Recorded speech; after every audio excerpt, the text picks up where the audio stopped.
moom ñii ànduñoo ak moom ñii àndul ak moom nag sax dañoo wax ni loi d'amnistie dafay violer le droit international am na ñu wax ni dafay anonymiser te dafay virtuel day tax kenn dootul jëmmal ñi nga xam ne bi ñoo def yenn njombe yi maanaam lu jëm ci ay crime wala ñu wax ni dafay criminaliser ay innocent maanaam koo xam ni kii deful ba mu nangoo dugg ci loi d'amnistie jàpp nañ ni dañu mën nañ jàpp ni kii dafa borom njombe la woon wala muy yokk ñàkk mbañante ci biir askan wi wala muy tere muy indi li ñuy wax l'effet dissuasif de l'exemplarité lii lépp bu dajee li mu jur mooy fii ci Sénégal dañoo toog ki ñu ko may moom mu ne moom mooy indi une loi d'amnistie ñan ñoo mën a am njariñ ci loi d'amnistie bi victime dama ci dem rapidement dañoo wax ni manifestants yi nga xamante ne ñoom ñoo nekk ci cas bi moom la ñuy wax les victimes victime nag boo ko indee mën nañ leen xaaj ay pàcc yu bëri victime directe victime collatérale victime directe kii dafa ñàkk bakkanam kii dafa gaañu kii dafa yàqule ñooñu ñëpp ay victime lañu et victime collatérale mooy ki nga xam ne moom jotewul ak manifestation dara tey njombe dal ko ci mu am naqar bu mu ci mën a jëlee damaa dégg suñu collègues yu bari tey jii ñu wax ne bu ñu fàtte les victimes ma wax ne les victimes ñun la parce que ñun ñoo xam seeni tur ñun ñoo xam seeni njaboot ñun ñoo xam seeni waajur seen turu papa seen turu yaay seen turu jabar seen turu doom ñoo xam fi ñuy liggéeyee ñoo xam ban métier lañu ñun ñoo xam seeni avocat ñun ñoo dëkk ak ñoom di dox di leen seeti ci prison bi ñun ñooy jël suñu xaalis di yóbbu ci kaso bi pour ne jënd leen lekk bu leen lekk lekku prison waaw ñun ñëpp la ñun la on l'assume pleinement biñ leen di jàpp ci dëkk bi ñuy toog di wax naan bu ñu fàtte victime yi kenn neewul nañ bàyyi ñu ñuy jàpp waaw lan moo tax tey ñu ne nañ leen bàyyi ñu ne laajte lan moo tax ñu war leen a bàyyi lan moo tax madame le ministre damay wax ni tey monsieur le président de la République mu ne loi d'amnistie jël initiative am moom ci boppam ñun laajuñu ko mu ne dafay indi loi d'amnistie mais du ma ko ni déedéet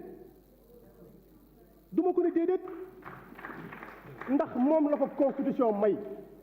bu ñu bëggee loi d'amnistie ba dañ ci réew mi dañuy indi fii dindi suñu code constitution ne dañ ko ciy dindi kooku su boobaa kenn amatul sañ-sañu wax ci loi d'amnistie ko loolu nag mën nañ cee liggéey suñu noppee en attendant madame le ministre dafa am dañoo produire livre blanc wax ni ay coupable ñu ngi nii ñii dañoo rey nit fii taxaw nañ fi sax ne ñun ñi dee ñun ñoo leen rey am ñu taxaw ne ñun rey ñu alkaati moo rey wala gendarme moo rey victime yi bu ñu leen joxee tur jox leen jëmm ba noppi te ñu mën leen a lim te xam leen ñun ñu mën leen a lim te xam leen laa wax bu kenn mbubboowoo ki takk bracelet parce que ñu jàpp ko du ngeen seeni mbokk doo mbokkam waaw ñooñu ñëpp bu ñu defee réquisitoire ba ni xam nañ leen ba noppi qu'est-ce qu'on fait madame la préoccupation fondamentale bi ñu am bi mën a yóbbu suñu conviction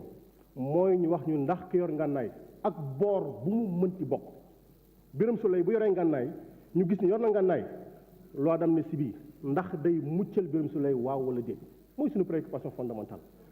de quelque bord que ce soit ki wàcce ba kenn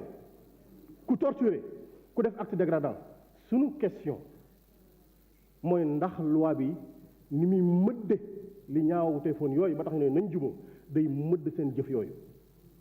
mooy suñu question bu suñu xel dalee ci loolu parce que moom la njaboot yi laajte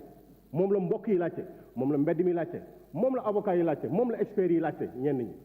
buñ ci amee tontu bu leer ànd ak yéen ci voté ko parce que su boobaa man sama xel bu leeree moo voté loi bi. Merci, chers collègues. La parole est à notre collègue Abdou Mbow.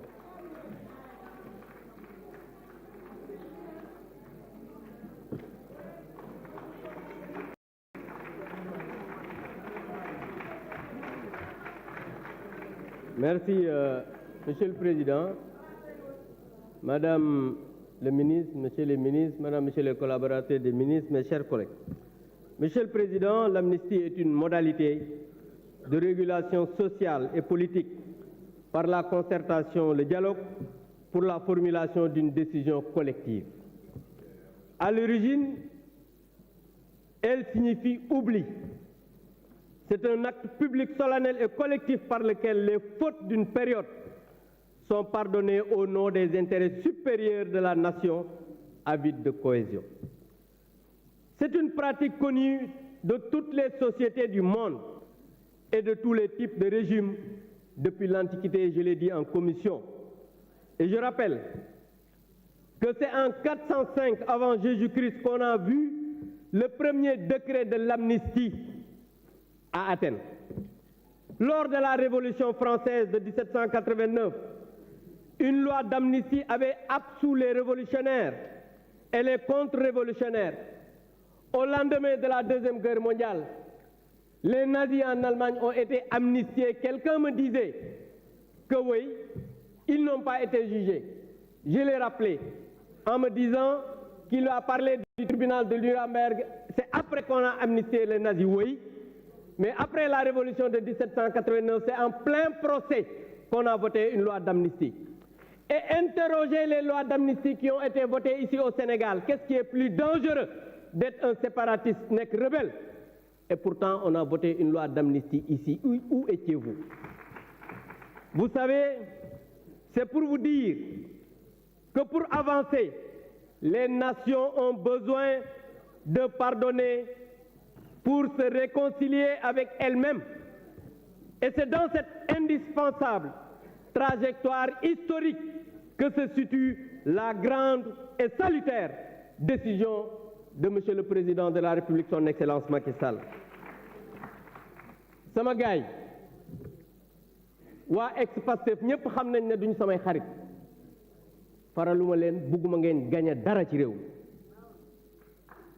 mais aujourd'hui il faut que ñu waxante dëgg gi xam nga mooy lan. Tout à l'heure quelqu'un l'a dit tey dégg naa victimes yi dégg naa les familles dégg naa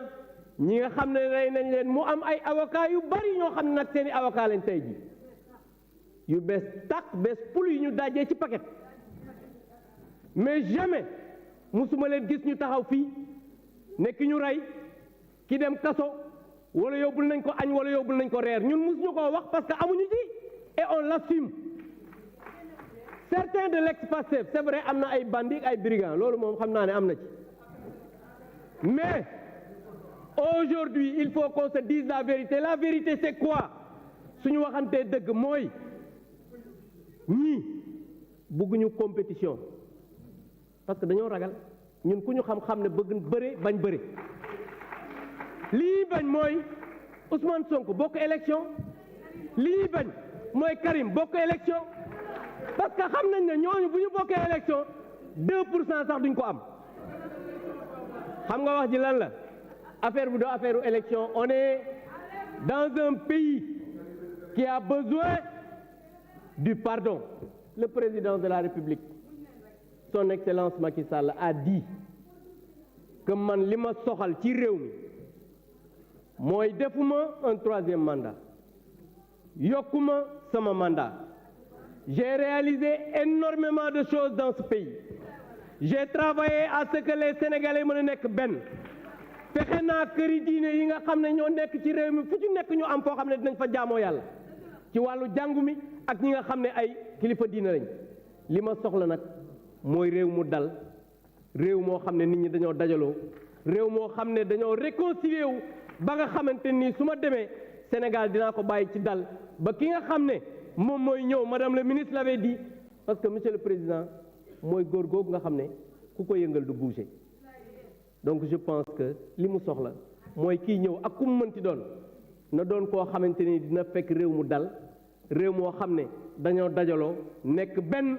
pour que Sénégal mën a jëm ci kanam réalisation yi mu fi na def mën a dem ci kanam. Je vous remercie. Merci, chers collègues. La liste des orateurs est épuisée. Madame le garde des Sceaux, ministre de la Justice, vous avez la parole.